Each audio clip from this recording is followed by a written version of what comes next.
the Brit Awards tonight. You're excited because you've been pushing for such a long time for writers to be recognized, and finally they will get the chance tonight. Yes, tonight will be the first time that there's a Songwriter of the Year award at the Brit Awards, so that's very exciting. As you point out, when I started Hipgnosis in 2018, I had my motive, which was to establish songs as an asset class and give the investment community access to the predictable, reliable income that comes from these great songs when they become a part of the fabric of our society. But equally well, I had an ulterior motive, which was to advocate for songwriters, use the platform of our success to advocate for songwriters and to get them the recognition that they deserve, because ultimately the songwriter is delivering the most important component to the music industry, but they are the lowest paid man or woman in the totem pole, so we wanted to change that, and this is a nice recognition of that. But Merck, when you look at the industry, I mean, it's already been disrupted by the likes of Spotify, Apple, the streaming services. How much more disruption will we see in it? We'll see a lot, because we had 16 years of technological disruption, which effectively meant that people could consume music for free via legal downloading. The likes of Spotify and Apple have come through, and in many ways they've given us the perfect vehicle for people to consume music by, because they're now paying for music once again, and it's made it more convenient to do so. So the offering of being able to get everything from the Beatles to Beethoven and Chopin to Chic under one roof has made it so that we've gone from 30 million paid subscribers when we started Hipgnosis to now over 500 million paid subscribers globally to music streaming services. And I know you've had huge inflows actually of investors wanting to come into your fund. So I guess the question now is, inflation goes up. You can't really, because royalties are negotiated so far in advance, you can't really keep up with inflation. Is there a way of hedging? Well, I'm not sure that there's a perfect hedging solution for inflation, but I think we're a very, very close solution to it, in the sense that when people are living their best lives, they're doing it to a soundtrack of great music. Equally well, when they're experiencing the sort of challenges, we've had 2 years of COVID challenge, we're now about to have an inflation challenge. People are taking escape and comfort in consuming these great songs. The likes of Spotify and Apple have strong pricing power, and we get a percentage of that price. So as their price increases, our percentage increases as well. So I think we'll do very well out of it. Does it track inflation? Yes. So it tracks, so if inflation is at 7%, for example, the UK, Apple has that power of increasing it by 7%. Well, I think, we've seen, obviously, Netflix make their increase recently. I'm not suggesting that there'll be an increase imminently amongst the music streaming services, but that ability is there. I think they have that pricing power. So your biggest competitors actually in this space are the big, Universals of this world and the big music companies. Well, they, in the first almost 4 years of having Hipgnosis and acquiring these incredible assets, they really weren't paying attention to what we were doing. Now they've started to pay attention, and you've seen the likes of Bruce Springsteen and you've seen the likes of Bob Dylan, some very, very big deals. But in general, unless it's a superstar, an extraordinary superstar artist of that caliber, we don't really feel them that much.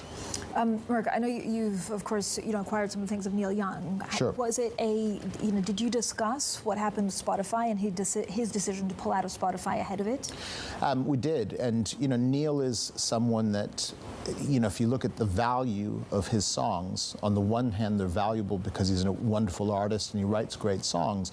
On the other hand, they're valuable because of the way that he's conducted himself throughout his career with integrity. He's always been a leader. So what Neil, the position that Neil has taken against Spotify, which is about a Spotify podcaster, Joe Rogan, spreading misinformation about the COVID-19 vaccine, is a position that's completely consistent with the way that he's conducted himself with his fan base. If we go back to the predictability and reliability of why we would want to buy someone like Neil Young, it's because those fans that make his income predictable and reliable believe in him. But does it change actually your returns or your relationship with Spotify? They become publishing companies. It doesn't change our relationship with Spotify, because obviously we have a tremendous catalog that's, small in relative terms, but very, very high value, an incredibly high ratio of success within it. So there's lots for Spotify to get stuck in. But in terms of our returns, the interesting thing about Neil is that his consumption has gone up in the 2 weeks since he came off the service. So we're 38% up in streaming alone. I mean, we're hundreds of percentages up in terms of album sales and things like that, but we're 38% up in streaming without Spotify over what we were with Spotify. I mean, I find it amazing, talking about some of the music that we love in financial terms, and this is something that we haven't really heard in the past. What's the artist that's seeing the most streamings at the moment? Ed Sheeran. So we're very lucky. We have, I think at last count, 58 of the 211 songs that have streamed more than 1 billion times on Spotify. And at the very top of that list is Ed Sheeran's Shape of You. Johnny McDade, who co-wrote that song as a part of Hipgnosis, will be presenting at the Brit Awards tonight. Ed is obviously one of the artists of our time. So how much more do you want to buy? How many more songs or things out there? And are you fundraising at the moment? Is it easy to find the money? So we have our public company, which is fully invested at this moment in time, but then we have our relationship with Blackstone as well. Yes, Blackstone are a partner, correct. Yeah. Blackstone are a partner in the management company, Hipgnosis Song Management, and we have a private fund with Blackstone, and we've announced that we have $1 billion to spend initially with Blackstone, and we intend to do a lot more than that over the next 3 years or so. So what's the attraction for Blackstone in actually joining forces with you? These predictable, reliable incomes that come from these songs, obviously I think they're, ultimately you could consider them to be the gold standard in terms of private equity. But and it's we have access. Right. Well, we have access. Yeah. My relationship, if I go back to this aspect of advocating for the songwriter as well as working with the songwriter, that has made us the preferred buyer of the songwriting community. So we have this incredible access to the most wonderful artists and songwriters, and of course Blackstone are here to, on the one hand, help us to invest in those great songs, and on the other hand, they're also here to make us a more sophisticated business. One of the attractions for me to Blackstone is that the music business is very unsophisticated. It's allowed. In what way? In the sense that an artist, for example, doesn't know what they're being paid. At the end of the day, you're going to take your pay slip home, and you know exactly what work you put in. You know exactly why you're being paid. That doesn't exist in the music business. So something as simple as that, where a songwriter doesn't know what they're going to get paid for their work, and I want Blackstone to help me make this a more sophisticated business, as well as a better management company for our public fund as well. So I know that the CMA is also looking at the streaming industry to look at some of the practices. How do you think that will change it? I think it will. So this started with the DCMS, the Department of Culture, Music and Sport, doing an investigation into what they called the economic practices of the streaming services. We applauded that report, but as we gave our written evidence, and Nile Rodgers also appeared on our behalf in person, we said to them, listen, we think as you get deeper into this, what you're going to see is that the relationship that exists between the major recorded music companies and their ownership and control of the major publishing companies has a real impact on how the songwriter is paid, because they want all the money to go towards recorded music.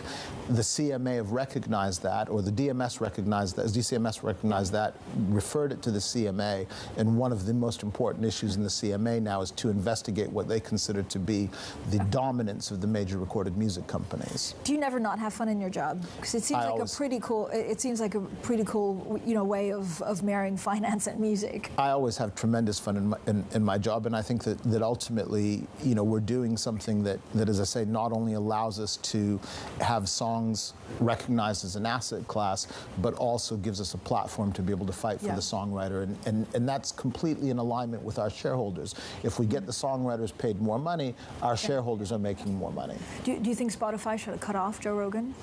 I don't think that Spotify should cut off Joe Rogan, but I think they should do exactly what Neil has suggested they do, which is to put health warnings on his podcasts. Yeah. And I think they should stand up and applaud Neil for taking a strong position.